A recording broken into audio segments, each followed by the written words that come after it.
Les enfants, où est-ce qu'ils sont? Alors, où sont les enfants? Ah, il y a beaucoup d'enfants là, hein?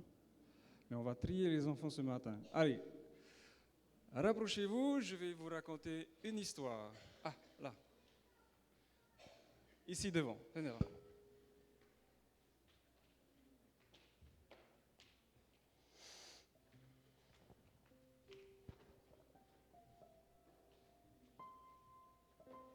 Alors, on fait de la place pour tout le monde. Il y en a encore qui arrivent.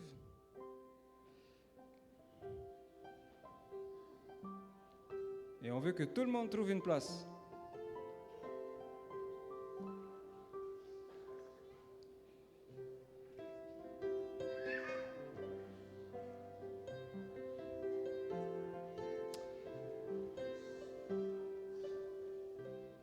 Alors c'est bien qu'il y ait des adultes aussi, comme ça ils vont être avec vous. Allez, viens.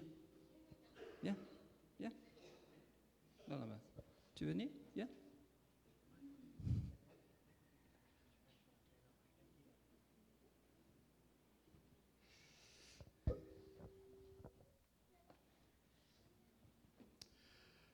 Les enfants, vous allez bien? Eh bien, moi aussi, je vais bien. Alors, je vais vous raconter une histoire, et ça, c'est une histoire vraie de vrai. Hein. C'est une histoire, c'est une expérience que j'ai vécue. Vous savez, avant, j'habitais sur la montagne. Et un soir, j'étais à la maison, j'étais assis dans le salon. Il était un peu tard dans la nuit, et je pense qu'à cette heure-là, vous étiez tous en train de dormir. Et j'ai commencé à sentir quelque chose de... pas de bizarre, parce que souvent je le sentais. Ça sentait un peu la fumée. Et alors que j'étais allongé sur le fauteuil, j'ai dit, tiens, il y a quelqu'un encore. Oui? Oui, c'est le feu. Donc il y a quelqu'un qui a oublié d'éteindre son feu.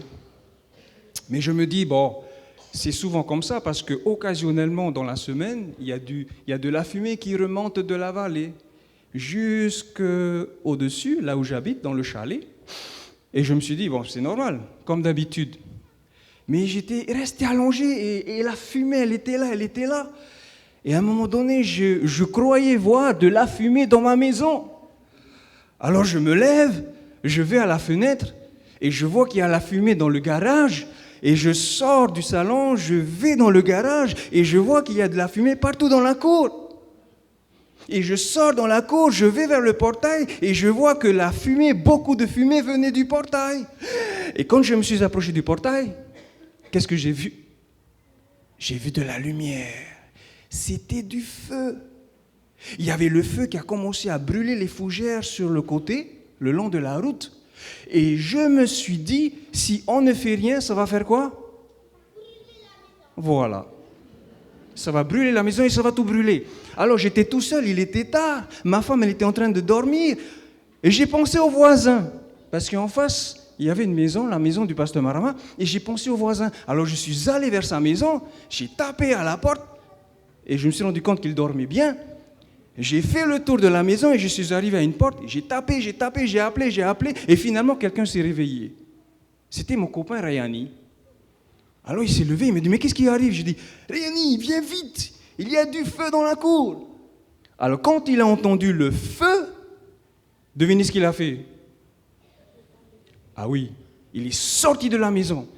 Il aurait pu me dire, oh c'est pas grave, je vais retourner dormir, ou attends, parce qu'il est en slip, ou attends, je vais m'habiller d'abord, je vais mettre mes chaussures et je vais venir. Non! Il est sorti de la maison, il est venu avec moi et nous avons couru dans la cour et on a essayé de trouver le tuyau, mais il était trop court. Aïe, aïe, aïe. Et donc, nous avons pris des seaux, nous avons commencé à arroser, et sa femme, elle a commencé à appeler les pompiers. Et finalement, les pompiers sont arrivés. Et c'est là que mon copain Réami me dit, « Ouh, c'est de ma faute. » Parce que j'avais brûlé des feuilles que j'avais ramassées, mais j'ai oublié d'éteindre le feu. Et donc le feu s'est propagé doucement vers la descente et vers la vallée. Imaginez que Réani et moi-même, nous n'ayons pas réagi. Si j'étais seul à rester dans le fauteuil et me dire « Oh, c'est juste de la fumée » et que je vois le feu dans la cour et je me dis « Oh, c'est juste du feu », eh bien, on aurait eu un grand problème. Je savais qu'il y avait un problème et donc je ne suis pas resté assis. J'ai bougé. Je me suis levé, j'ai appelé mon copain Réani et lui aussi il est venu m'aider et bien sûr les pompiers sont arrivés. Les pompiers sont arrivés et on a pu éteindre le feu. Vous savez les enfants, on peut savoir plein de choses, on peut croire en beaucoup de choses, mais si on ne fait pas ce en quoi nous croyons, on peut dire que ce n'est pas la peine. Ça ne vaut pas la peine. OK ? Et donc, dans le sermon de tout à l'heure, nous allons parler de croire. Croire, ce n'est pas seulement avoir quelque chose dans la tête ou au fond de son cœur, mais croire nous pousse aussi à agir. Eh bien, voilà notre histoire ce matin. Vous pouvez rejoindre vos parents et à tout à l'heure.